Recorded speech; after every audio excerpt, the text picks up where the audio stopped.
Let me set up the Facebook also.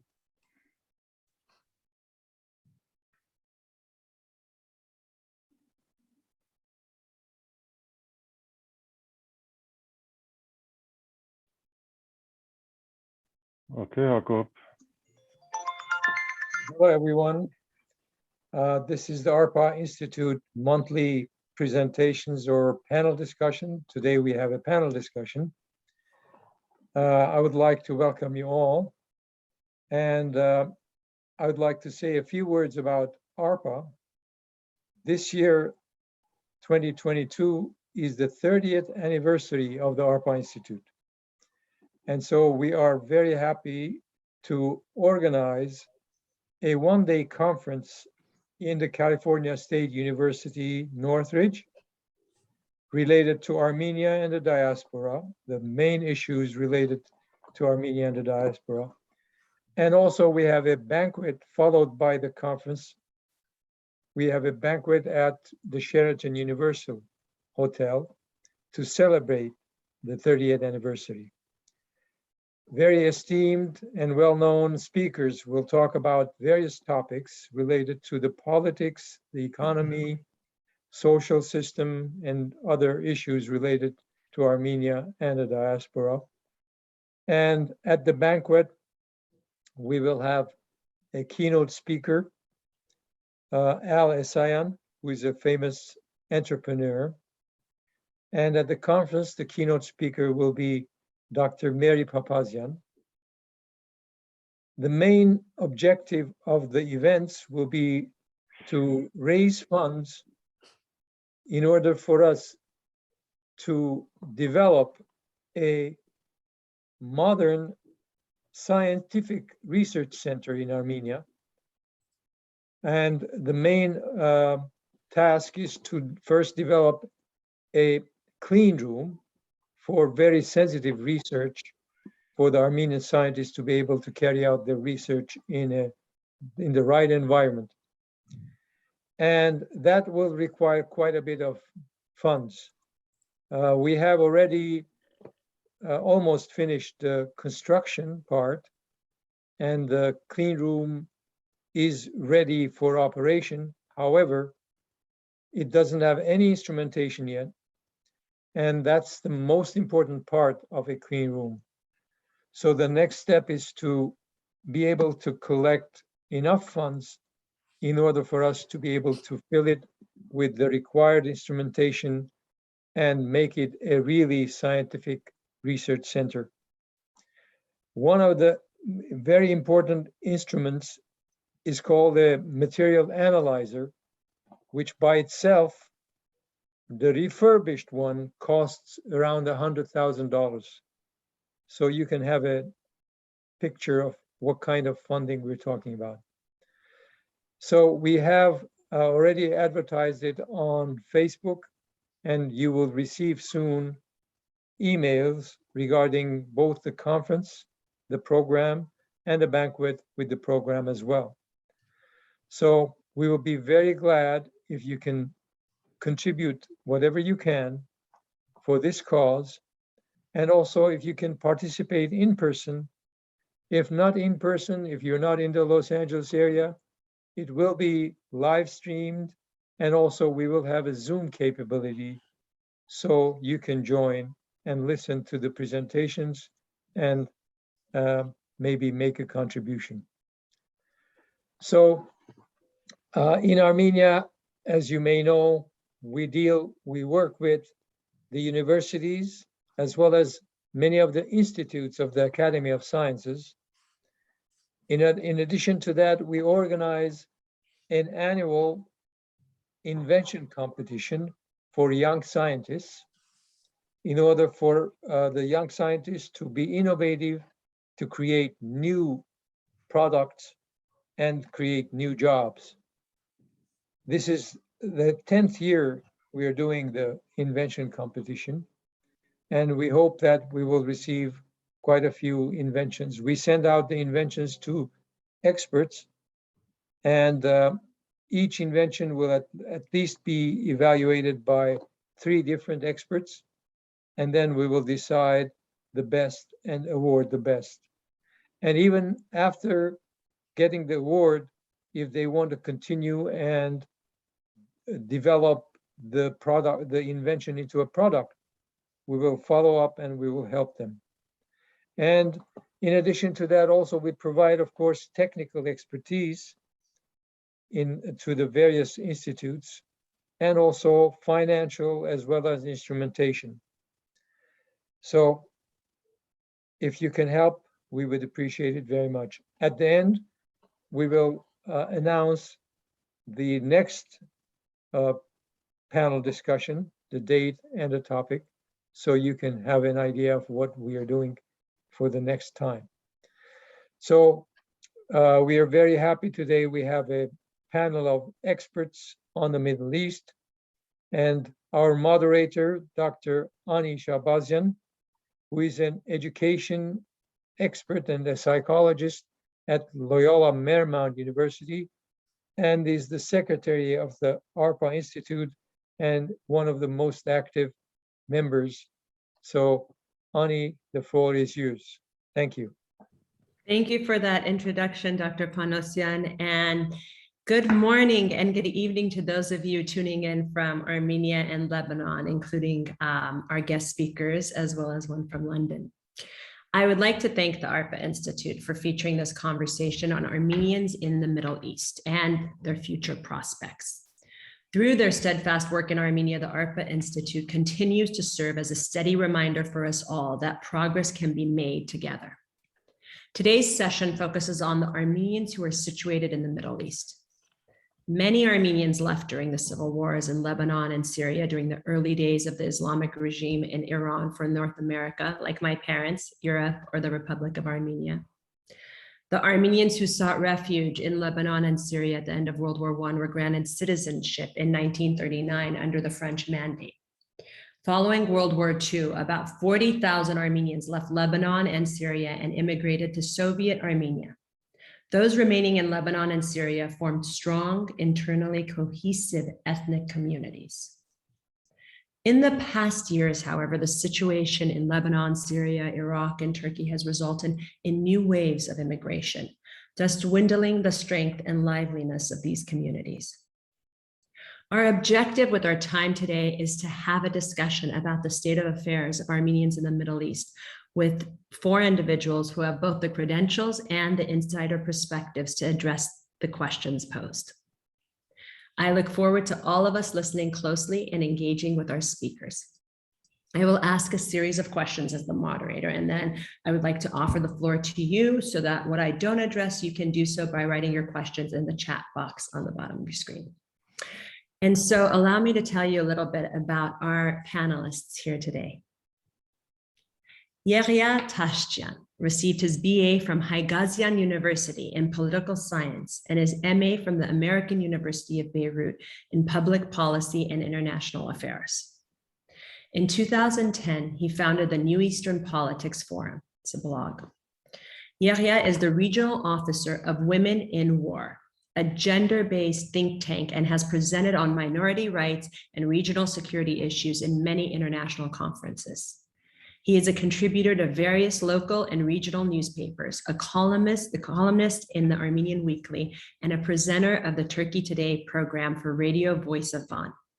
He is an associate fellow at the Islam Affairs Institute for Public Policy and International Affairs at the American University of Beirut, and a Middle East South Caucasus expert in the European Geopolitical Forum. James Barry is an associate research fellow with Alfred Deakin Institute for Citizenship and Globalization at the University of Deakin, Melbourne, Burwood campus in Australia.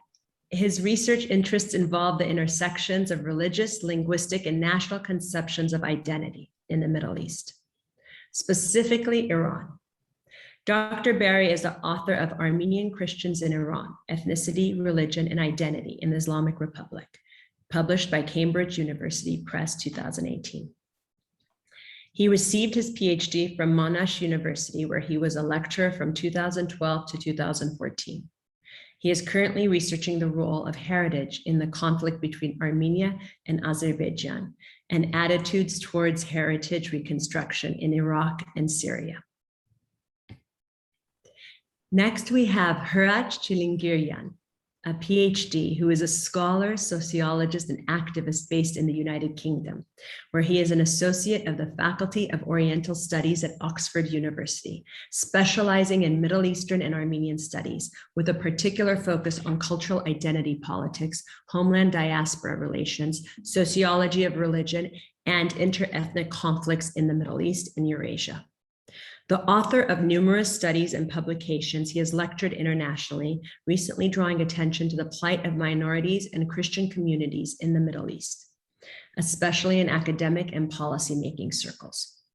Following his PhD at the London School of Economics, for which he was supported by the AGBU, he held executive positions, including Director of Research on Eurasia and lecturer at Cambridge University's Business School. An active community member, Chilingirian strives to make Armenian heritage, identity, culture, and language a living experience. I'd also like to add our last panelist, Sarkis Balkian, is a human rights advocate focusing on the Middle East and the South Caucasus regions. He is the executive director of Aleppo NGO, an Armenia-based group supporting refugees from Iraq, Iran, Lebanon, Syria, and Nagorno-Karabakh. He has worked at the Armenian Weekly in Massachusetts, Human Rights Watch, USA, and for UN High Commissioner for Refugees in Washington, D.C. He holds a BA in Political Science and Genocide Studies from Clark University and an MA in Diplomacy and International Relations from Yerevan State University. Panelists, thank you for your time here today. I thought I'd start by situating us a little bit historically through identity politics, a little bit talking about identity, and then getting more in the weeds, talking more about geopolitical relations, etc. So I thought I'd start with just some basic questions regarding each of these countries and the process of assimilation that occurred in these countries. What was the process of assimilation in these countries? How integrated were Armenian communities or in the local political scene or in the scene in general? Do they carry any weight in the decision-making of the country? So I can turn it over to whoever would like to take a shot at answering that first. I can start. Yes, terrific, James. Speaking from the perspective of Iran, and which is very similar to other diaspora communities, the cornerstone of Armenian identity in Iran has been around the church or of Christianity, to the point where Armenian and Christian are synonymous, at least in the Persian language. The idea of an ethnic community or a national community, more of a nation, azk, which is bound by language and the importance of language over time in maintaining community boundaries, and the idea of a homeland, which has changed over time, specifically what that homeland is as a physical entity. Over generations, the emphasis on identity has changed from being very strongly Christian as an ethnic boundary, so that to maintain the community together, the religion has been mostly important. In Iran in particular, to cease to be Armenian is to cease to be Christian. So usually someone stopped being Armenian when they converted to Islam, or whether it was forced or through intermarriage or etc. So that's where assimilation would occur. That still is the main focus when talking about assimilation in Iran, that religious boundary is the one that has to be crossed for that to occur. But the political nature of the community changed over time. So in the early 20th century, the community was very political, and there were different political factions, from Tashnak Suchun to leftist factions. And the Iranian Armenian community politically had a huge influence during the constitutional revolution in 1906. One of the main ideologues of that constitutional revolution was Mirza Malcolm Khan, who was born into an Armenian family, although he converted to Islam to further his career. But he wasn't really considered Armenian by the Armenian community for that reason, but he was an Armenian speaker from New Jolfa. But also the Tashnak Suchun, the Hun Chakagan, and other groups who were heavily involved in the founding of Iranian political parties and political movements, and newspapers and so forth, as well as individual figures like Yeprem Khan, who held an important role as a police chief and as a revolutionary during that time. In the 20th century, there was the divide between left-wing politics and the conservative nationalist politics in the community, which shaped identity for many Armenians in Iran. Although after the Second World War, the leftist movements were mostly crushed, and especially after the Islamic Revolution, they were crushed. And now it's mostly institutions are dominated by the nationalist groups like the Tashnak Suchun, whose emphasis on identity is more on ethnic and religious difference, whereas the leftists had an idea of Armenians as sharing many commonalities across class with their Muslim neighbors. I hope that is a good way of starting, and so I'll leave it there. No, that's a great question. I just had a quick follow-up curious question. What would you say was the highest population of Armenians in Iran?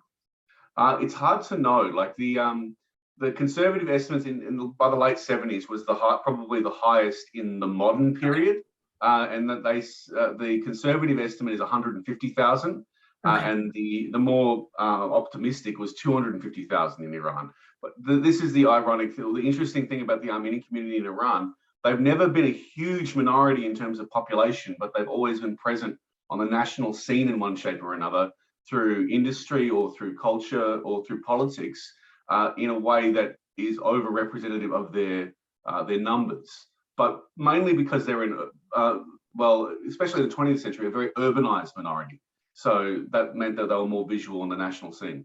And what would you attribute this disproportionate representation of Armenians in the sector, or having a voice in various industries, et cetera, including politics, et cetera? Historically, being much more open to European and also being open to the rest of the world. In Shia Islam, there was a taboo on travel, where Shia Muslims couldn't travel as easily and live in non-Shia environments and be able to eat food. Essentially, it was about eating food, sharing food with non-Shia Muslims. Whereas Armenians didn't have that taboo. So they were spread through the Ottoman Empire, through Europe, and as Sebu Aslanyan's work said, all the way to the Philippines and Mexico. So they had these global connections, and they brought technology back. They brought back everything from modern artillery to the printing press to Iran.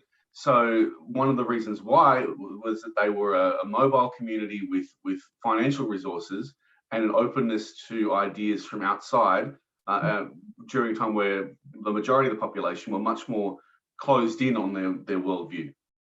Excellent. So interesting. And so 150,000 would you say would be the peak in the late 70s, and probably today, how many Armenians would you gather? They're very pessimistic. Last time, so the community will say, people will tell you, like, the last time I was there 5 years ago, 20,000. That's the negative. That's pessimistic, but officially it's more. Officially it's 60,000, I think, or more than that. Oh, interesting. So it's underreported in the census data? Well, the census data is unreliable because many Iranians, Muslims, list themselves as Christian. There is no differentiation between Syrian or Armenian Christians in the census. They list themselves as Christian for various reasons, and some of it is as protest. So they can't trust those numbers. Same as many Iranians list themselves as Zoroastrian, and the Zoroastrian numbers are inflated as a result. So they can't rely on that, but it's based on school enrollments that people say. Okay, wonderful. Yeah, so basically, it's definitely declining. Yeah, do you want to speak a little bit to the, thank you, James, to the impact of assimilation and sort of identity in Lebanon? Yes, thank you. Lebanon is a bit unique because the structure of the country is sectarian. So the political system is sectarian, there are quotas. So in order to have access to the public sector and institutions and to get a service from the public sector, you have to be identified by your sect, even if you like it or not. This is the system. And the problem is that because, we don't have, for example, official census. The last official census was in 1932. And now the number of Armenians is based on estimations. Sometimes we try to multiply the electoral results and try to come up with estimations. I think the highest peak was in 1965, some positive, like very, like say, optimistic numbers are around 220,000, something like this. But now it's much, much less. Of course, due to the civil war, and also after the Taif agreement, now we are having the financial crisis, the Beirut port explosion, so everything came on each other, and now the number is, I don't know, maybe something like around 50,000 and so on. But the interesting part is that irrespective of all these, let's say, negative factors, we are trying to preserve the institutions. Yes, the number of the schools are shrinking.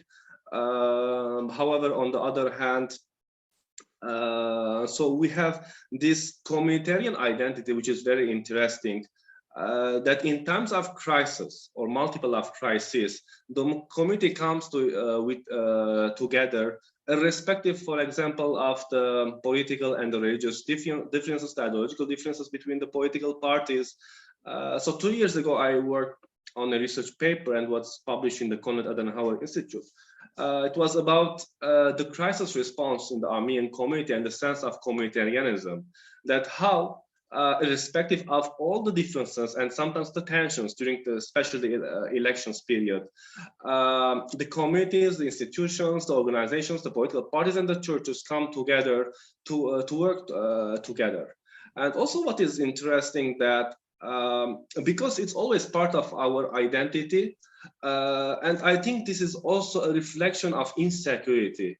For example, whenever we feel insecure, or whenever we feel there are multiple threats, whether these threats are political or financial, we always come together. It doesn't mean that we have to agree on with each other on many political agendas. However, when it comes to crisis, we always try to cooperate each other. And I think this is one of the uniqueness of the Lebanese Armenian character, let's say, or the identity. So interesting. So the role these institutions have had in preserving the communities, you feel is great. They become an integral part of the identity of the members. If not great, yeah, if not great, I can say satisfactory, maybe. Of course, there are a lot of gaps. This is very normal. But at the same time, at least the institutions are trying to do their more than a bit, I can say, the minimum. How so? For example, let me see. So when I was doing this fieldwork study, I will take the example of the Beirut port explosion, which devastated actually the industrial heart of the Armenian community. So there was this, the Armenia street, which is one of the longest streets or the neighborhoods in Beirut, connecting Beirut from the port to the cosmopolitan areas of Beirut, Jemaisi, and so on, until Burj Hamid, which is heavily populated to some extent by the Armenians. So all the industrial heart and the businesses and the shops and the markets of the Armenians are concentrated in this neighborhood. And they were severely damaged. Some of them were just razed to the ground. Hence, the political parties and the churches, they come up with commissioned in order to restore all these markets and the buildings. So according to the data, around 4,000 Armenian houses and markets and businesses were renovated in less than 1 year. The families were compensated. Okay, maybe it was a symbolic compensation, but to some extent they were compensated. At the same time also, what was interesting that the Lebanese government formed a Corona committee in mid-February, while the Armenian community already formed a commission of Corona in beginning of February. And they were trying, for example, to provide like masks, medicines. Also, they were, for example, trying to provide rooms to the nurses and doctors so that they can be very close to hospitals and take care of the patients. For example, I was one of the COVID patients. I remember when I was hospitalized for 11 days. the members of the committee, every time they were in contact of my family, at the same time with me, just in order to make sure that everything was okay. This was something that I haven't seen in other communities in Lebanon. Despite the fact that the Armenian community the number was shrinking, it was very small, and financial resources were limited compared to the other large communities. But there was a sense of very strong mobilization in the community, in the Armenian community, compared to the others. Interesting, so interesting. And now I'd like to turn it over to Harach, who. Annie, I'd like to make a couple of points. I think you raised this important issue of identity in terms of assimilation and integration. I would say that generally in the Arab world and particularly in the Islamic world where we have Armenian communities, it's more, I think, we could talk about integration in that particular society, but assimilation, I think it's problematic. In what sense, I will explain. In the Islamic world, which is more or less the Arab world that our communities are living in, identity is also imposed by the state and society on the minorities. So Armenians and generally Christian communities in the Islamic countries, they are regarded and recognized legally and socially and politically as religious communities, Hamaink or Ta'ifa, as it's called in Arabic. So they are not recognized necessarily as ethnic communities, but as religious communities. And this is very important for our understanding of the Middle East and what is happening to Armenians and generally the Christian communities. So, and the quote unquote, the positive aspect of this has been that language, religion, culture has been preserved or has remained vital in the Middle East as opposed to the West. Because what happens, the political, the social, and the legal system imposes these boundaries on the Christian communities to have their own life within their religious communities. So language is taught as the language of religion, with the exception of Lebanon, but in Syria, Iraq, Iran, Armenian is taught in the Armenian schools as the language of the Christian or the religion of the Armenians. And also, obviously, there are restrictions because you are viewed as a minority, as the other. So there are also restrictions in terms of, let's say, government jobs, or, an Armenian cannot become a president or a minister necessarily because of his identity. So so this works on both ways. On the one hand, you have restrictions in terms of your personal life. On the other hand, it encourages, or the system allows for the language and the religion and the culture to remain vital, because let's say if you want to get married, the government says, go bring the license from your church. You have to, even if you are an atheist, you still have to go and marry in the Armenian church to get a license. And many times I think in the West, when we say, oh, how come Armenians in the Middle East, they speak the language and they preserve their culture, we don't realize that it's also systemic. It's also what I call state imposed identity, that even if you don't want to be Armenian anymore or identify as Armenian, in your passport or in your ID card, you are registered. The state recognizes you as an Armenian Christian or as a Christian citizen of its country.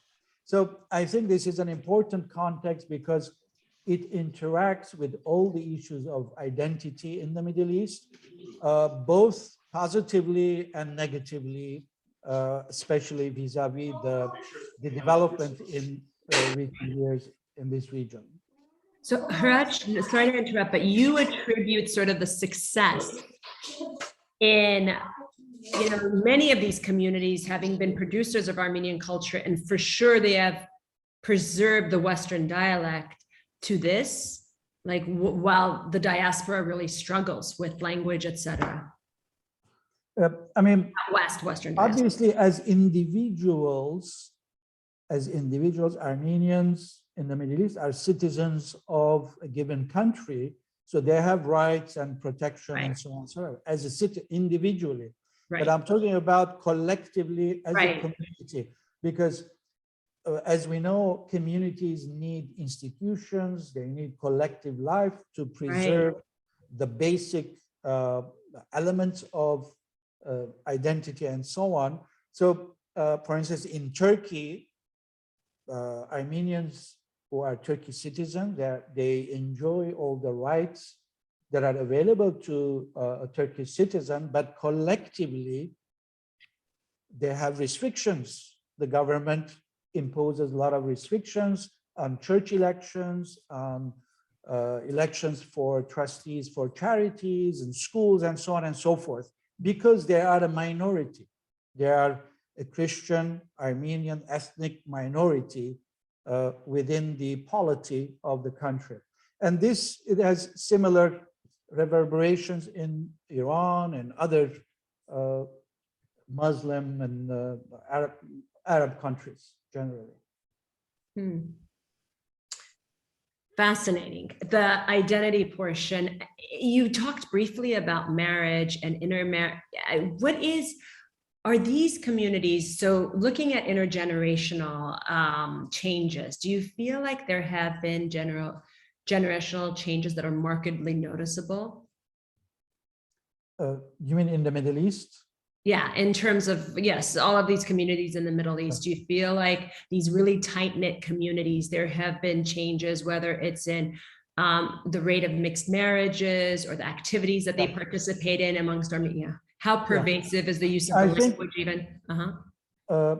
I think obviously a post-genocide, second, third, and even now fourth generation Armenians in the Middle East, obviously their attitudes have changed, but also they have been more integrated into the local societies, at least professionally.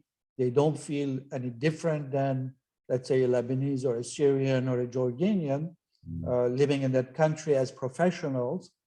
And obviously, there is also they've been perhaps more secular in their outlook, because they're no longer controlled by the religious authorities or whatever, even though they are subject to the licensing or to some of the restrictions that are in place as a member of a religious community. So I think intermarriages, what is interesting, I would say, we don't have scientific research on this, but it's a very important and interesting subject. But I would say my sense, observation, and what I've discussed in various communities, the intermarriage is mostly with other Christian citizens of their countries. For instance, in Egypt, is with Coptic Egyptians, Armenians and Coptic. Of course, there are marriages with Muslim citizens. Obviously, Armenians marry Muslims, but I would say that relatively a smaller number or percent of people who marry with non-Christians. But I would say it's become in recent years more prevalent to marry with other Christians in Syria, Jordan, in Israel, Palestine, and so on, because also the pool of prospective partners have also narrowed down. There aren't enough Armenians to marry with each other, as it were.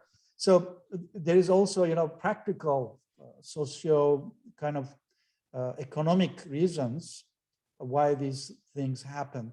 but obviously it is changing, let's say, from 2-3 generations ago and now. And what about in terms of self-identity? Do they identify more, would you say, as hybrid individuals? So, for example, Syrian Armenian or simply Armenian? I mean, Yeria and James could. Yes, please, all of you. But I would say that in the Middle East, because as I explained, you are identified as Armenian Christians. So in the country, they would identify with each other as I'm Armenian, but when you travel outside the country and they ask you, where are you from? You say, I'm Lebanese, or I'm Syrian, I'm Jordanian. So Lebanese Armenian or Lebanese, would they say, do you think? I'm gonna, the late great artist, Shant Avedisian of Egypt, I've interviewed him a few times and had a long conversation. He used to say that in Egypt, I'm known as Armenian. When I'm outside Egypt, I'm known as Egyptian artist.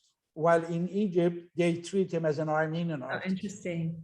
So, and this is, I think, quite a good example of how it works in the Middle East.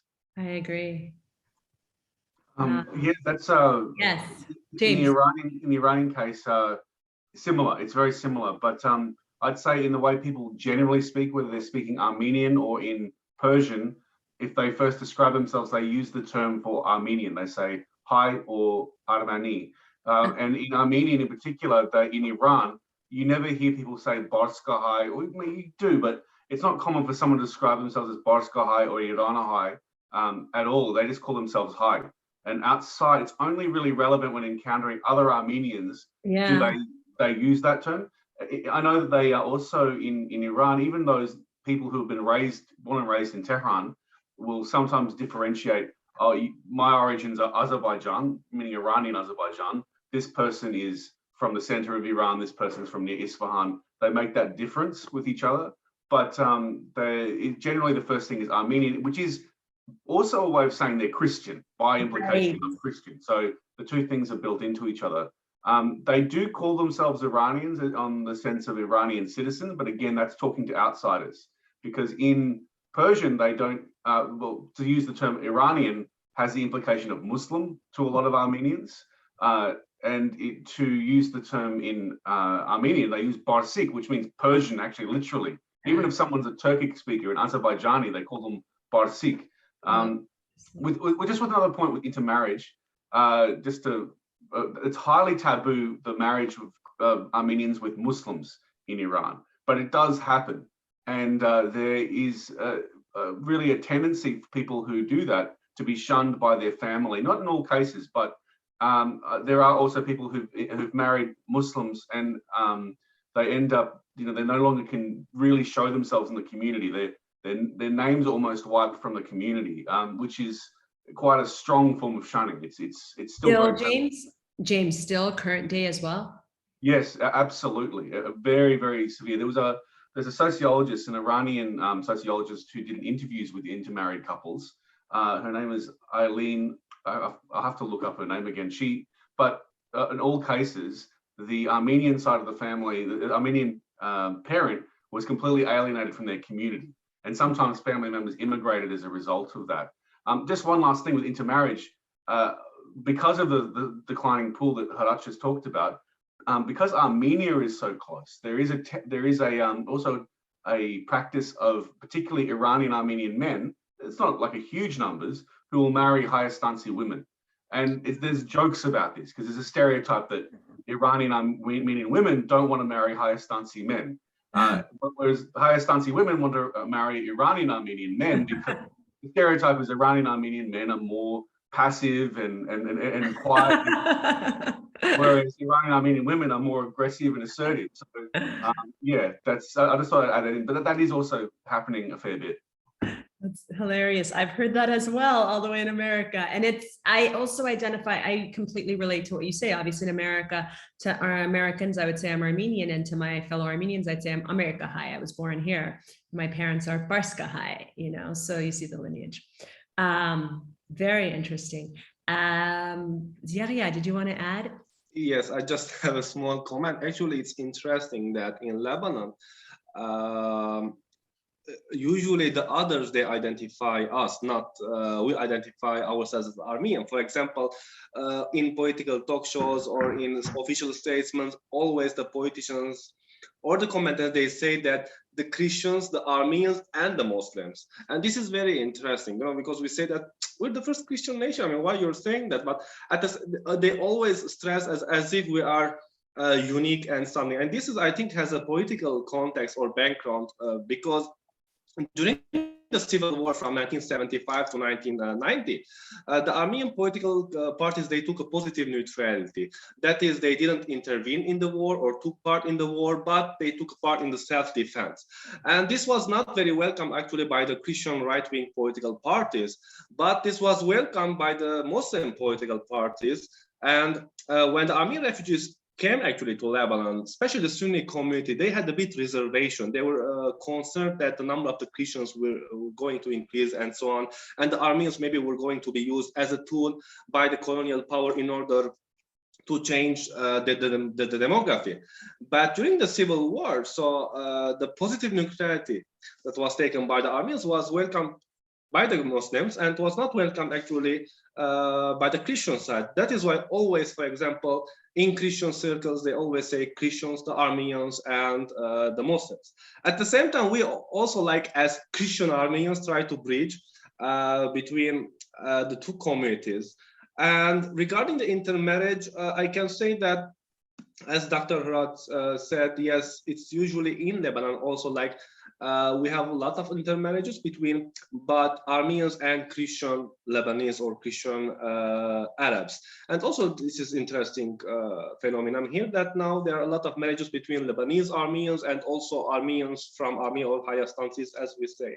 And this is very interesting because after the financial crisis, a lot of Lebanese, some even, I don't like to say half Armenian or quarter Armenian and play with these numbers, but a lot of Armenians who were detached, let's say, with the community, or they never felt that they were part of the community. So for financial reasons, they, for example, applied for the Armenian passport, they took the citizenship and went to Armenia, and there they started to discover their Armenianness, which is actually, for me, this is something positive, and this is very interesting. If I may add one Yes, more, please. one more point, Ani, I think just to the kind of the other side of the coin of what Yeria is saying, that the Christians in Lebanon, all the communities, they're Hyrenic, their homeland is Lebanon. For Armenians, the homeland is Hyrenic, is something else. It's historical Armenia or Soviet Armenia or the current Republic of Armenia. So the self-articulation of Armenians in Lebanon also has played a role in the perception of the Lebanese, of the Armenian community. And I think this is an important distinction to make.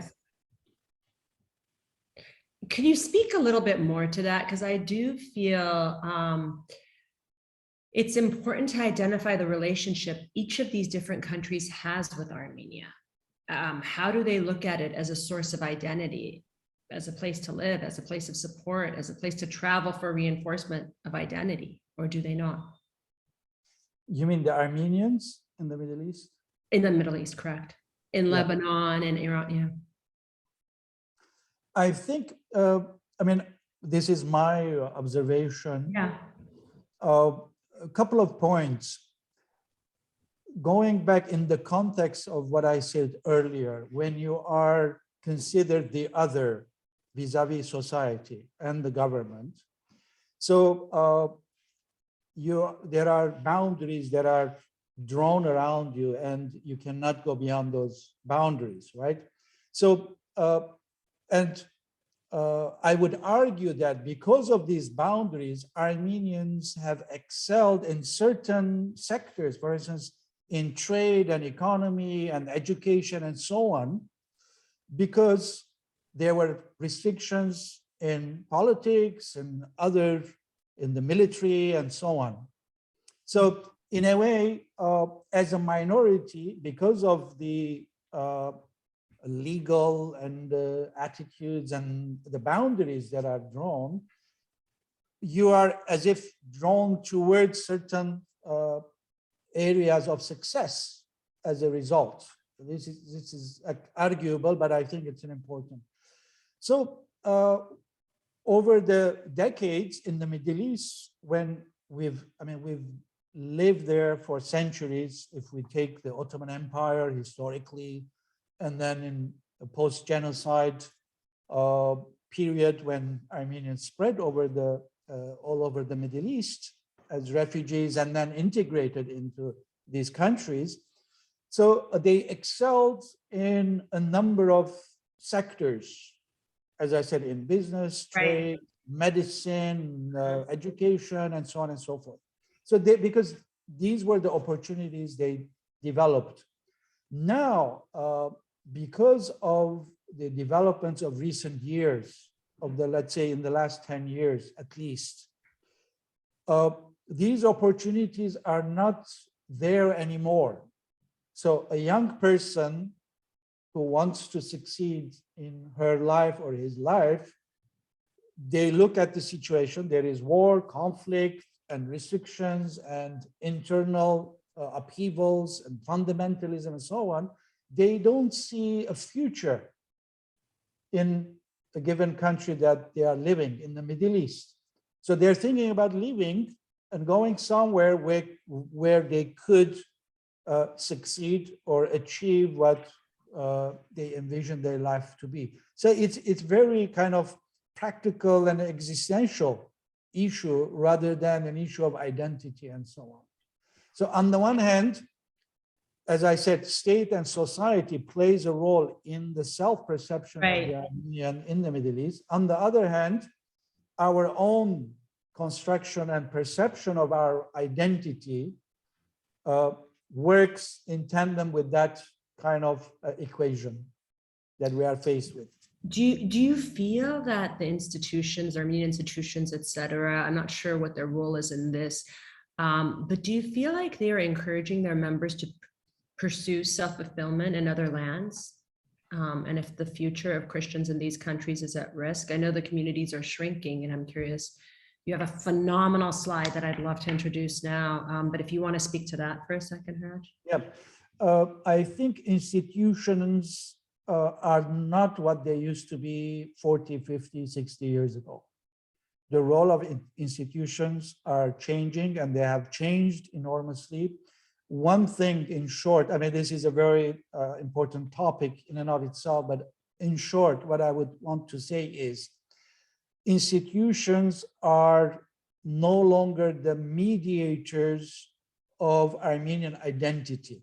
And what do I mean by that? That today, because of technology, because of the information and the knowledge that's readily available, we don't need a particular organization or institution to connect us with the Armenian world. We are able to do that directly, connect with Armenians all over the world, with Armenia, with our smartphones. So you don't need an agum for an institution. Even though these institutions are important and they have a function, but when it comes to identity, they are not as critical as they used to be. And that has obviously its reasons. As I said, technology is very important, means because these institutions also controlled information. You know, it was the whatever the Armenian newspapers, whatever the Armenian radio said, that was your source of information. But now you know what's happening even before it's printed in the paper. It's so true. So, do you mind sharing your slide here? Because I think it'd be wonderful or powerful to see in visual. So what I've done is, for my own work and teaching, you know, we always ask, you know, how many Armenians live in the diaspora, how many Armenians live in the Middle East, and so on. So what I've done over the years, I've tried to collect numbers, or if I'm reading something and I see there is a number reported. So I've collected it. So this is not based on census or any scientific basis, but they are mostly self-reported or their estimates published here and there. So here, what I've done is 1975, when we look at it, and the latest numbers that I've collected are 2014, and probably now it's even less. So we see that there is an enormous decline of the Armenian communities in the Middle East. And what I've done is, if you look here, basically the 10 countries where there are sizable Armenian communities, and how over the last 50 years or so, we see that it has been reduced to, let's say, 1/3 of its numbers in 1975. So at the moment, probably there are about, I would say, 250,000 Armenians in the Middle East. And by Middle East, I mean these 10 countries that I have identified here. And obviously, when you ask local institutions or official organizations in these countries, they would give a higher number, and that has important political and other reasons why they want to report the former numbers, say that, oh, we are 100,000, 200,000. But in reality, when you talk to people, and I think in my estimation, I would say it's 250, 260,000 today in the Middle East. And probably, perhaps sad, but it's a fact of life, probably it's going to decline in the coming decades. Over the next decade, the numbers would probably go down even further. Excellent. Thank you, Haraj. I'd love to invite shift to a little bit of the specific countries. So in looking at Iran, what is the situation in Iran now? How is the Islamic regime handling the current day Armenians? So the Iranian government, or the Islamic government of Iran, has generally held fairly good relations with the clergy and the political leadership of the Armenian community, and has come to an agreement with them that has sort of created a balance whereby Armenians have a lot of personal freedoms, but they have to do it privately in their own clubs and institutions and so forth. For Armenians themselves, some of the complaints they have are about the general anti-Christian propaganda that you get in an Islamic republic, but overall it's not too much of a problem. In recent years, and also keeping in mind that Armenians as a minority have are considered positively by mainstream Iranian society historically, because of cultural and political and economic contributions to the country. They're seen as loyal, they're seen as industrious, but also seen as clannish and kind of foreign as well at the same time. So, but in recent years, with the rise of ISIS, there was a huge fear. I remember I was there at the time in Iran, that not that ISIS would emerge, but that type of Islamism, which was characteristic of the early days of the revolution, was going to reassert itself, and that was going to have problems for Armenians. And that was partially because at that time there were a number of attacks on women in Isfahan, acid attacks, which were clearly done by people who were either part of the regime or who were being protected by the regime. And the attitude was, there's ISIS next door in Iraq, and we've got our own ISIS here.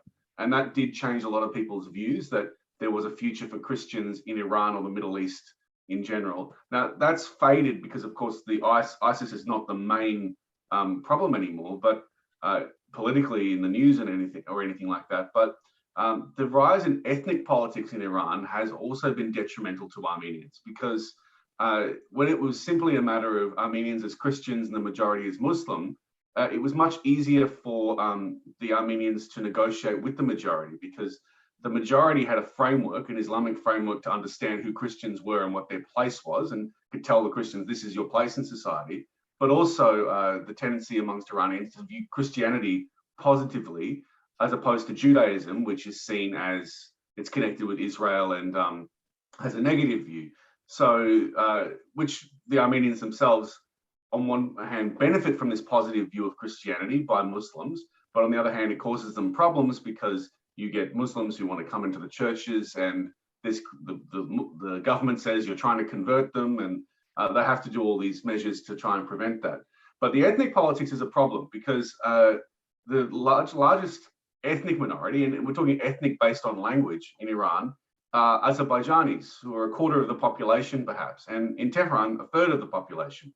And historically, Armenians and Azerbaijanis in cities like Tabriz and Urumqi have had positive relations. Still as a minority group, they live separately, but they've had positive relations because the Azerbaijani speaking population, who are essentially Iranian and see themselves as Iranian and not as a separate nation, and they see Azerbaijan as part of Iran, including the Republic of Azerbaijan, which they say is not properly Azerbaijan, it's Shirvan, and it's historically part of Iran. They see themselves as Iranian because Iran was a bi-ethnic state or bilingual state. The army was Turkic or Azerbaijani speaking, and the royal family, the court, was Persian speaking, and these were both lingua francas. So this is historically. In recent years, there's been a rise in ethnic nationalism, influence of Turkey, of Azerbaijan, and also just the rise in opposition to the government. For many Azerbaijani speakers have started to understand it from an ethnic point of view, which is that we are an oppressed minority within Iran. This is a very new thing in Iran. We're talking the past 20 years that this has become a mainstream view. And it's popular, particularly amongst those who have come from villages, small areas where Armenians don't live, and have urbanized to Tabriz, to Tehran in recent decades. But it's led to a rise of anti-Armenian graffiti, of harassment, especially in Tabriz and Urumqi. And part of it is because the rhetoric around Azerbaijani identity, which comes from Azerbaijan, is that Azerbaijan has these enemies: Persians, Russians, Armenians, and Kurds. So every time there's a protest, you hear them chanting, Armenians, Kurds, Persians are the enemies of the Turk. And this means that it's for a small minority community with such a large population that being influenced by this ideology, that ethnic politics has a negative effect on the future of Armenians and the future security of Armenians in Iran. And just a final point on that, with the issue of Artsakh, the popular opinion in Iran was generally in favor of Azerbaijan because it's a Muslim country, but also because Azerbaijan is seen as part of Iran. The recent war that also has had a negative effect because the government of Iran, which has generally been pro-Armenia, doesn't want to offend the majority of the population. So they have allowed them to protest, to blow off steam in Tehran and other areas. And so that means that Armenian institutions like churches and clubs are vulnerable to being sites of protest for these groups. So that, what I said, the rise in ethnic nationalism in Iran is a growing problem for the Armenians. Just out of curiosity, do you feel it's about closer to 20, or is it closer to 12 million Azeris that reside in Iran currently? So the actual number is that they estimate around about 20%, but keeping in mind that a lot of Azerbaijanis, let's use that term, in Iran, are very, very Iranianized. They don't call themselves Azerbaijani, right, and they only call themselves Turk in the context of the language that they speak. And that said, many people who call themselves Turk don't speak Azeri. It's because their parents came from Tabriz or Zanjan or something like that. So I don't want to exaggerate the number, but there is a rise of this urbanizing Turkic-speaking community who tend to follow football, like Traktor Sazi. They tend to be attracted to that, and they also tend to have kind of fascistic views about ethnic identity. They're a minority amongst the Azerbaijani population, which of course, the Iranian Azerbaijani population are essentially Iranians, and they are heavily represented in all aspects of society. But this cohort are a minority, but they're an aggressive minority, and they are willing to do violence, right? So that's where the threat's coming from. Wonderful. Thank you, James. Yahya, shifting to Lebanon, can you talk a little bit about the Armenian people and how they are taking the economic hardships now that are happening in Lebanon and Syria as well? Thank you. Well, as I said a few minutes ago, that the industrial heart of the community was damaged after the Beirut port explosion. Yes, innovations happened. However, a lot of Armenians are immigrating. Still, they are immigrating. There's a big wave or large wave heading towards Armenia, and also another wave heading towards whether the American continent or the European Union.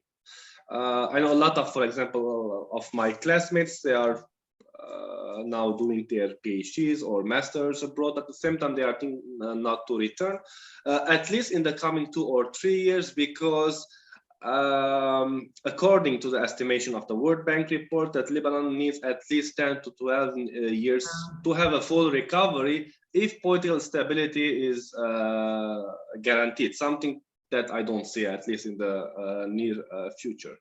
So at the same time, if we will talk economically, I mean, the middle class is shrinking, but the traditional middle class, when I use the term traditional middle class, I mean, those people who were to some extent, they were attached or active in the community, in the institutions. They used to provide, for example, funds and humanitarian aid to our schools, institutions, the churches. So this traditional middle class is shrinking. At the same time, another type of new, let's say, middle class is rising. And these people, let's say, are fresh graduates. They are working online, or they are working international NGOs or agencies, and they are getting fresh, for example, dollars. But the problem is that this, let's say, new generation, that they don't feel themselves committed. Well, the word committed is a bit huge. Maybe, let's say, attached or active in the community. So they are trying to detach themselves from the community. So this new middle class that is rising, actually, is not very active in the community. The problem, and for me, it's the challenge for our institutions, is that they are not able to co-opt this new generation, also this new rising middle class, into their institutions. And I see that there is a bit of clash. Because this new generation, they see or they view or they perceive these institutions are traditional, conservative, while they are more cosmopolitan, and they always they won't change. And this also is reflected to some extent in the coming elections, that it is next week, where decades before, or even before the civil war, the main competition during the elections was between the political parties, whether the ARF and Charkians, Ramgavars, the communists, and so on. But now, actually, the competition is not between the political parties. The competition is a very interesting phenomenon in our community. So I see this is one of the challenges, that the institutions are not able to co-opt, let's say, this new rising generation and the middle class. At the same time, still this new middle class, they are not viewing our institutions positively. So maybe there is a lack of dialogue between both sides. Thank you, Yahya. If you'll indulge me, I read an excerpt I'd love to share with you and hear your commentary on it, with elections, happening next week on the 15th. I read this written in a book called The Land and the Book by William McClure Thompson. He's an American missionary, a Protestant minister, and he wrote about Lebanon, Beirut. The various religions and sects live together and practice their conflicting superstitions in close proximity, but the people do not coalesce into one homogeneous community, nor do they regard each other with fraternal feelings. The Sunnites excommunicate the Shiites, both hate the Druze, and all three detest the Christians. The Maronites have no particular love for anybody, and in turn are disliked by all. The Greeks cannot endure the Greek Catholics. All despise the Jews, and the same remarks apply to the minor divisions of this land. There is no common bond of union. No other country in the world, I presume, has such multiplicity of antagonistic races. They can never form one united people, never combine for any important religious or political purpose, and will therefore remain weak, incapable of self-government, and exposed to the invasions and oppressions of foreigners. Thus it has been, is now, and must long continue to be a people divided, meted out, and trodden down. This was written 163 years ago, published in 1859 by the American missionary, again, Protestant minister in Beirut, William McClure Thompson, who co-founded one of the most preeminent universities in the entire Middle East, in the entire area, I could say at one point. I think there were more representatives in the United Nations that had graduated from AUB than from Harvard. So he was one of the co-founders of AUB. Can you speak a little bit about this in terms of current day dynamics and what's happening in Lebanon? Has much changed? Actually, this is very honest description of Lebanon now, to be honest. The problem is that because our loyalty is not to the state, but to the sect. Right. Because the problem is in Lebanon is that it is not the state that is providing public services or any other services to the Lebanese people, but the communities, the political parties.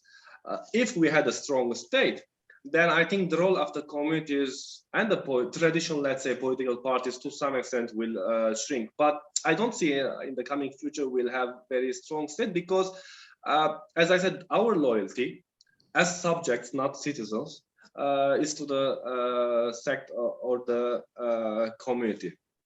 Regarding also to in the upcoming elections, I don't see that there will be a huge shift.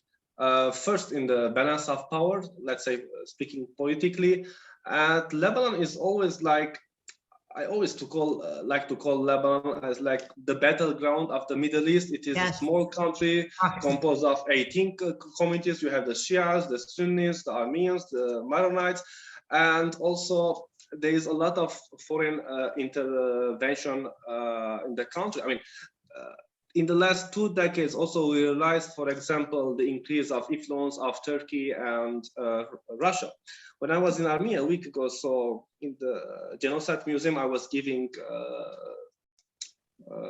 talk about the role of the genocide education in Lebanon and how Turkey is influencing, try to shape another narrative that the Armenian genocide didn't happen, or sometimes they are also justifying the Armenian genocide. And this actually narrative realized it in the centennial of the genocide, where the Turkoman community, for example, in Lebanon, which is concentrated in North Lebanon, and also there are a lot of Lebanese of Turkish descent in Beirut, they suddenly protested. And we suddenly discovered that, oh, there are also Turks or Turkish community in Lebanon. To some extent, the Armenian community also viewed this as a threat. And this is why, for example, when it comes to genocide commemoration, because it's part of our identity, but unlike in Europe or other countries, the genocide recognition or the commemoration in Lebanon is very Christianized. It is very like, it has a religious character. For example, we commemorate it with other Christian communities, but rarely we see, for example, non-Christian political leaders or officials attending our commemorations, unlike the 1950s and the 1960s, where in the Armenian newspaper we used to see, for example, a lot of Muslim Sunni figures, prime ministers, talking or mentioning about the genocide. So this is also like about, because or due to the Turkish increasing intervention in the Lebanese politics, despite the fact that also Turkey has limitations in Lebanon. But at the same time, we are also realizing in the past few years, especially after the Russian intervention in Syria in 2015, that there is also increasing Russian influence in Lebanon also through soft power. So it will be interesting in the future, maybe after the elections, how the Armenian community will try to balance itself between these competing, let's say, major regional powers, also Iran, Saudi Arabia. Lebanon is very complex, complicated situation, and the politics is very complicated here. But for now and until now, the Armenian community tried to preserve its situation by trying to, for example, engage in alliances with political parties that belong to other communities, whether Christian or not. However, I'm not sure how this balance will be preserved because the number is shrinking. So, for example, 20 or 30 years ago, where the community was very strong and everyone needs you. But now it's the opposite. Now you need other communities in order to engage in political alliances. So this is how the narrative also, like dynamics, is changing in the community and also in the environment. Yeah, it's fascinating and at the same time disheartening to hear that. You know, I'm curious to know what, you know, whenever you have elections in the West, everybody starts speaking about the major issues that concern Western democracies: economy, human rights, women's rights, healthcare, immigration, cultural divides. And like you were saying, the battle lines in Lebanon are drawn around religion. You know, it's the religious sort of and sectarian affiliations coupled with tribal overtones. So contrasting that to the West, on May 15th, the country will be holding parliamentary elections, as you know, and most of the pundits, do you agree with them that the same people who got Lebanon in trouble may be voted back in because of their tribal affiliation?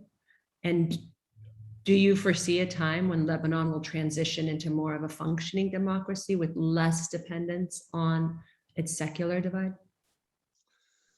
The problem in Lebanon is that every time we have a change in our institutions or constitution, it means that a civil war or something, a crisis should happen. This is the case in 1958 when there was a mini civil war, and then there was President Fuad Sheikh, although the constitution was not changed, but he tried to play and provide more let's say, leverages to the Sunni community. In 1990, we know that the constitution was amended and the parliament and all the public sector institutions, the representation in the public sector was equally divided between Christians and the Muslims. In 2008, when there were clashes in the capital Beirut, there was the Doha Agreement, where, for example, the Shia community took to some extent a veto power in the executive branch. And now the problem is that in order to have a new political system, the old political system must collapse. The system is collapsing. It has not collapsed yet. So we have to wait, I guess so, until the system collapses and the new system tries to generate. And the problem is that the Lebanese, they can never agree on a system. We always try to import a foreign system or a system from abroad and try to impose on the Lebanese people. This is a problem. I don't see that in the near future we'll have a secular or a laic state or any, like, let's say, a civilized state where we try to address our, I don't know, let's say, environmental issues or about human rights and so on. The problem is that we are now just asking about our basic rights. I mean, daily I have 4 or 5 hours maximum electricity, imagine. And then there is the private generator, which is providing me something like 9 to 10 hours. So I have, like, I don't know, something like 8 hours gap. At 12 a.m., I'm just sleeping like a kid. I'm just talking about the basic needs, you know, like I'm not talking about hospitalization, which is now becoming very, very difficult. So people are dying in front of the hospitals. And this is also affecting on the Armenian community, because the resources that we had, the resources that the financial resources that our institutions have, these resources are evaporating. Yes, the church is doing its best, the political parties are doing their best, but there are limitations also. The more this financial crisis is prolonged, which I think it will be prolonged because it is also linked to a political crisis, so the negative and the harsher it will be on the Armenian community. Yeah, wonderful. In our final remaining 10 to 15 minutes, I'd love to invite the audience members to drop their questions in the chat box. We have a few. I'll go ahead and address the panelists. Prior to that, I'd like to acknowledge Professor Khachik Tololian, who is an expert on diaspora issues. He has joined our webinar here today, or our conference, our panel here today, and invite him to share any thoughts that he may have on any of the topics we discussed. We have one question by an audience member, Gary Artinian. He asked, to all the panelists, if the Armenian communities in the Middle East, including Turkey, are shrinking due to immigration or assimilation in spite of all the resources spent, what is the modern thinking? What should the diaspora do? Continue the same course, move the communities to Armenia, Europe, or USA? What do you envision for the future of our Middle Eastern communities? Can I jump in first? Yes, please. So it's an interesting question, and it's one that gets asked in Iran a lot, mostly because they fear that they're going to lose all the institutions, all the schools, all the things that they've built over the years, over the centuries. But there also is an attitude that the Armenian diaspora communities are kind of fluid. They move around. They don't stay in one place. So Iran was rising at one point as a place for Armenians, and now it's shrinking. But other Armenian communities are growing elsewhere. The problem is, of course, most of those are in the Western Hemisphere, where it's much more difficult to maintain Armenian identity and language and so forth. But the existence of an independent Armenian state also changes the game a little bit, because it means there is a place to go or a place to look to orientate or anchor some identity. Mostly the attitude is pessimistic. That the community can survive in Iran, that it'll age and it will get smaller.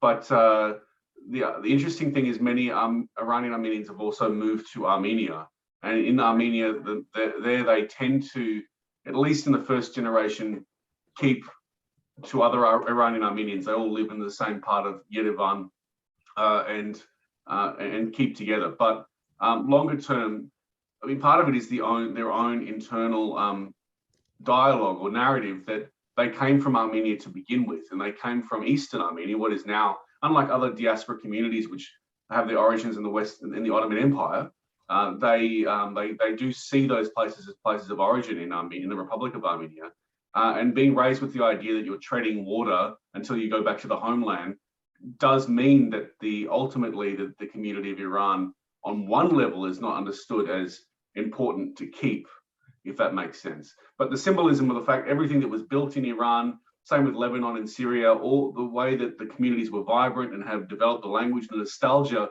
for the period in the mid-20th century when that was at its strongest, still exists. But there's also like a resignation that it can't last forever and it has to move, if that makes sense. Totally, completely. Haraj? Yeah, I mean, very important question. And I think there are three factors that frame this question. And that's security, migration, and viability.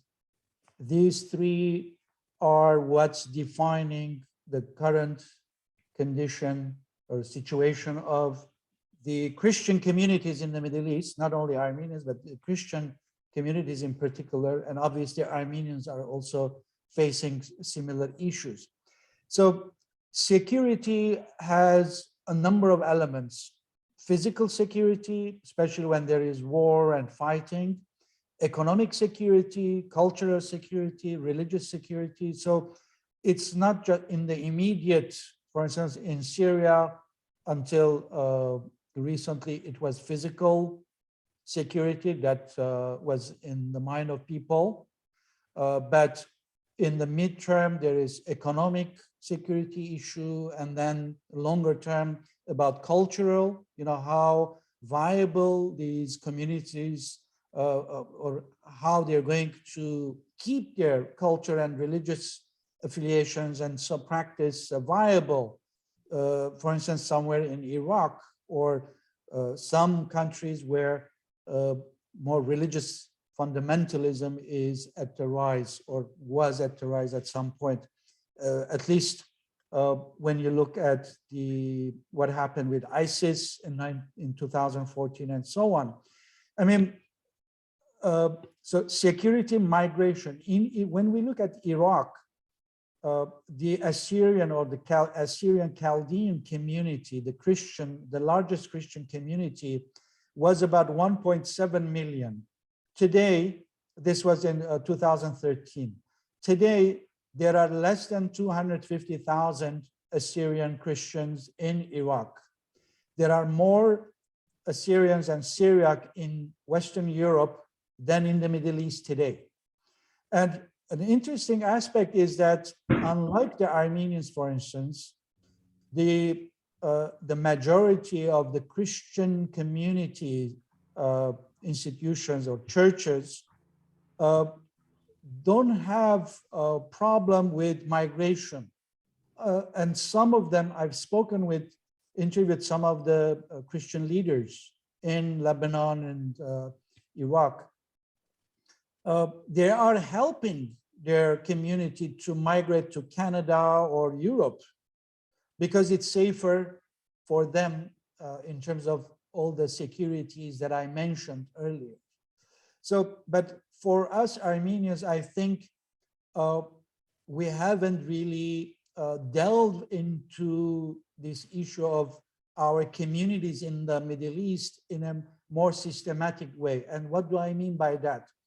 We are concerned, we have discussions, but in terms of physical security, because that's an issue, what are we doing? What is our thinking in the diaspora or in Armenia? We haven't really come up with a common denominator, a common understanding or way of dealing with this. If we are losing the Armenian communities in the Middle East, what is it that we are losing and we are worried about? We haven't clarified this. And ultimately, if we are talking about the diaspora, in a way, it doesn't matter whether you are in the Middle East, in Europe, or in North America, it's still a diaspora condition. It's still a diaspora existence. So in my view, it's better to have, not to have poor Armenians in the Middle East, but to have successful Armenians somewhere else in Europe or in North America or Australia, than condemn them in the Middle East where there is poverty and all kinds of security issues facing them. So, I mean, I'm just bringing this issue up. I'm not making a value judgment, but right. What I'm trying to say is that there are complex issues and questions that we need to really systematically ask and discuss rather than just be kind of overwhelmed by what's going on in the Middle East. I mean, beyond the rhetoric and beyond the right.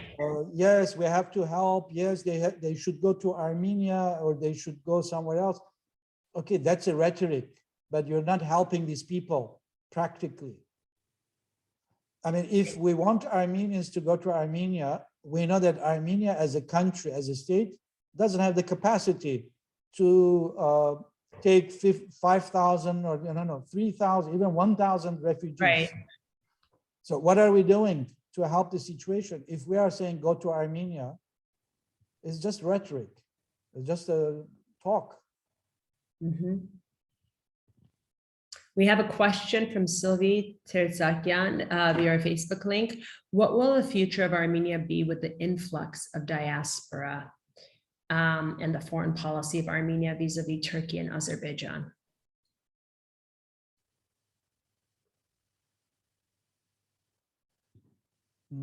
Anyone? James, anyone? I think. Yeah. Who wants to be brave enough to go to this one?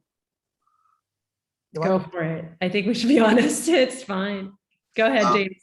I think. Sorry, how about you go? I think it is. I mean, it's a known fact that diaspora Armenians who have gone or are living in Armenia have brought a lot of know-how and they've added value to the country through their skills and experience and knowledge and connections, and you name it. So it's very positive aspect of migration to Armenia when diasporans move to Armenia. Now, whether Armenian society or the government and society as well, as importantly society, Whether they acknowledge or embrace this or not, that's another question. But I think there is no question that they bring value to Armenia by simply, adding another dimension, another connection with the outside world that they come from. Thank you. James, did you want to add to that?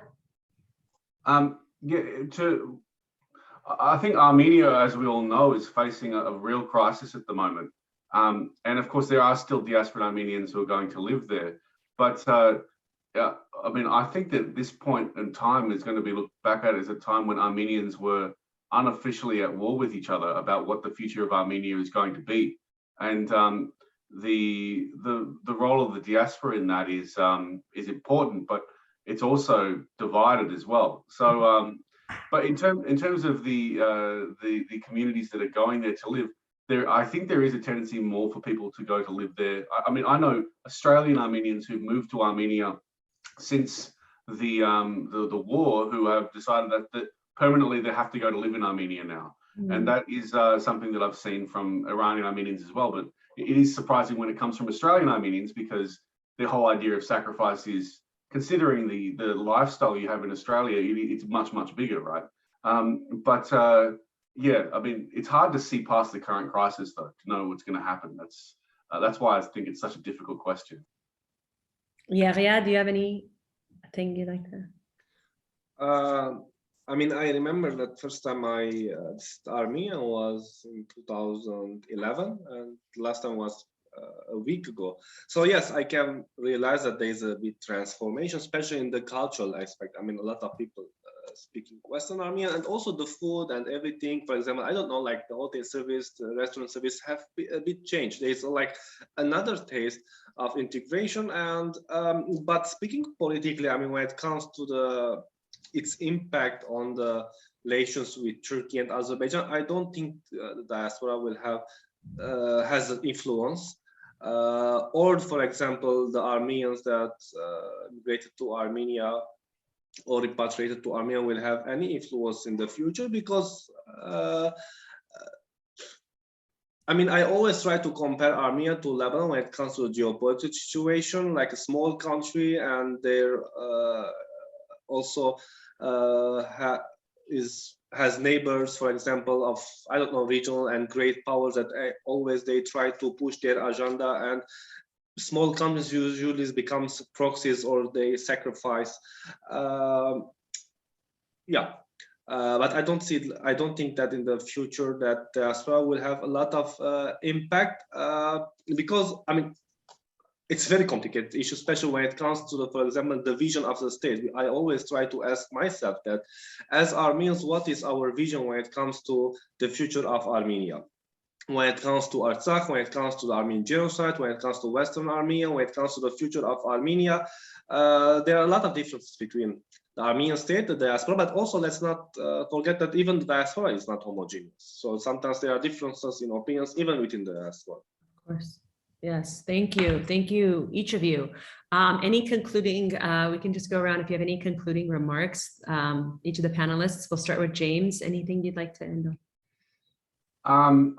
I think that in the overall pessimism of everything that we sometimes talk about with the declining community, we shouldn't look past the fact that there are still great things being produced in Iran and Lebanon. There are great writers, great musicians, great cultural contributions that are happening. And I mean, hopefully it's sometime in the future that we could come together and do something on that maybe. Yeah, as a positive note, I think that we shouldn't look past that. Even if these communities, we're looking at them as dying, they're not dead yet. And there is still a lot going on. Thank you. Yahya, any concluding remarks? I don't like to end with pessimism, but to share James maybe optimism that yes, there are of course positive things happening in the community. I mean, for example, when it comes, I mean, it's very interesting that there are a lot of cultural events actually associated with the post-genocide identity. Hamaskani is doing an event next week. There were also other cultural events that they were not identified or related with the victimhood identity that we in the diaspora have, but it was more linked, for example, to the revival of the Armenian identity, the post-genocide identity, and how art and culture is also has an impact on this post-genocide identity. So sometimes we should always maybe try to look also with a positive aspect of the future of the Armenians in the Middle East. Like the rising phoenix. And Haraj, final thoughts? I think Armenian diaspora over the last at least 300 years has always shifted. It has moved around geographically. We've had a diaspora for at least 1,000 years and still will be around. There will be an Armenian diaspora in the future, even when we are not around. So I am positive that Armenian identity, culture, and even language is gonna be remain vital in the diaspora, but geographically shifting. Well, thank you. Unfortunately, Sarkis wasn't able to join us because of technical difficulties, and we've run out of time, so we are going to have to leave the conversation there. I want to thank our panelists, Haraj, Yeria, and James, for taking these really hard questions, and to all of you for watching. Thank you from me, Ani Shahbazian, and the whole team here at the ARPA Institute. Dr. Panosyan? Thank you very much, Ani, and thank you, Haraj and Yeria and James, for this very excellent and extensive discussion, which I think was very eye-opening for some people. And our next event will be Armenians in Turkey. Has anything changed since the Ottomans is the topic. And Lerna Ekmekcioglu will be participating as a moderator. And we will have Hirak Papazian and a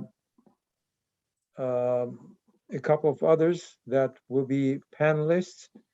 It will be held on May 21st, I think it is. 21st, yes, in 2 weeks. So you should receive the announcement soon, and would like to have all of you participate if you can. And again, thank you very much from the ARPA Institute, and please help us achieve our goals in Armenia as much as you can. Thank you very much, and good day to everybody. Thank you.